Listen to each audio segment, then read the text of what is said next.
Miss Sreebhama miss ആണ്. അപ്പൊ നമുക്ക് അടിപൊളിയായിട്ട് വളരെ കുറഞ്ഞ സമയം കൊണ്ട് ഇമ്പോർട്ടന്റ് ആയിട്ടുള്ള ഒരു ക്വസ്റ്റ്യൻ പഠിച്ചാലോ? നമുക്ക് നോക്കാം അല്ലെ. എപ്പോഴും എക്സാമിന് ചോദിക്കുന്ന ഒരു പോർഷൻ ആണ് നമ്മുടെ ഇലകളെ പറ്റി, ലീഫിനെ പറ്റിയിട്ടുള്ള കാര്യം. അപ്പൊ ലീഫിൽ നിങ്ങൾ മെയിൻ ആയിട്ട് പഠിച്ചിട്ടുള്ള ഒരു കാര്യമാണ് ഇലകളുടെ സിരാവിന്യാസം അല്ലെങ്കിൽ ടൈപ്പ് ഓഫ് വിനേഷൻസ് എന്ന് പറയുന്നത് അല്ലെ. അത് രണ്ട് രീതിയിൽ രണ്ടെണ്ണം നിങ്ങൾക്ക് പഠിക്കാനുണ്ട്. ഇമ്പോർട്ടന്റ് ആയിട്ടുള്ള കാര്യമാണ്. അപ്പൊ മിസ് വളരെ സിമ്പിൾ ആയിട്ട് പറഞ്ഞുതരാൻ നിങ്ങൾ ശ്രദ്ധിച്ചിരിക്കുക കേട്ടോ.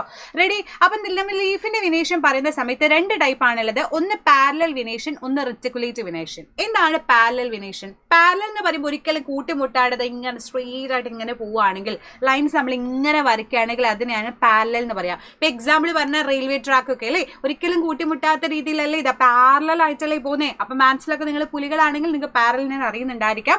അതാണ് സമാന്തര സിരാവിന്യാസം. ഒരിക്കലും കൂട്ടിമുട്ടാത്ത രീതിയിൽ ഇലകളുടെ ഉള്ളിൽ ക്രമീകരിച്ചിട്ടുണ്ട് എന്നുണ്ടെങ്കിൽ, ഇതേപോലെ ലൈൻസ് ഉണ്ട് എന്നുണ്ടെങ്കിൽ അതിനെ നമുക്ക് പറയാം പാരലൽ ആയിട്ടുള്ള വിനേഷനാണ്, അല്ലെങ്കിൽ സമാന്തര സിരാവിന്യാസാണെന്ന് പറയാൻ പറ്റും.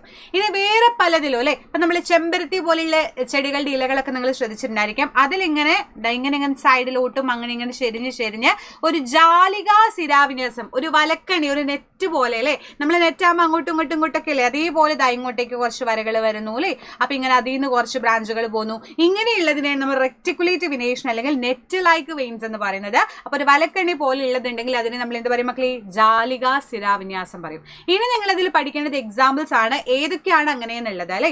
അപ്പൊ മാവ്, പ്ലാവ്, ചെമ്പരത്തി പോലെയുള്ളതാണെന്നുണ്ടെങ്കിൽ റെറ്റിക്കുലേറ്റ് വിനേഷൻ ആണ്, ജാലികാ സിരാവിന്യാസാണ്. അപ്പൊ നിങ്ങളുടെ വീടുകളിൽ ജസ്റ്റ് നിങ്ങൾ എന്ത് ചെയ്യുക, പുറത്തിറങ്ങുമ്പോൾ ഓരോരോ ഇലകൾ വീഴുമ്പോൾ വെറുതെ എടുത്ത് നോക്കിയാൽ മതി. അതിനുള്ളിൽ എങ്ങനെയാണ് ക്രമീകരണം വന്നിട്ടുള്ളത് നോക്കിയാൽ ഈസി ആയിട്ട് നിങ്ങൾക്ക് കിട്ടും.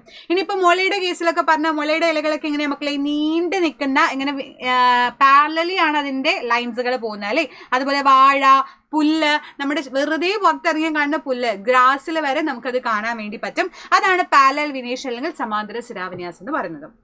അപ്പൊ വളരെ സിമ്പിൾ ആയിട്ടുള്ള കാര്യമാണ് അല്ലെ. അപ്പൊ നിങ്ങൾ ഇത് ശ്രദ്ധിക്കണം, കാരണം എന്താ വെച്ചാൽ എക്സാമിനൊക്കെ ചോദിക്കുന്ന പോർഷനാണ്. അപ്പൊ ഇതുപോലുള്ള ഒരുപാട് ക്വസ്റ്റ്യൻസുകൾ ഇനിയും നിങ്ങൾക്ക് പഠിക്കാനുണ്ട്. ഇതുപോലുള്ള ഒരുപാട് ടോപ്പിക്കുകൾ, ഏതൊക്കെ ഇമ്പോർട്ടന്റ് ടോപ്പിക് എന്ന് അറിയാനുണ്ട്.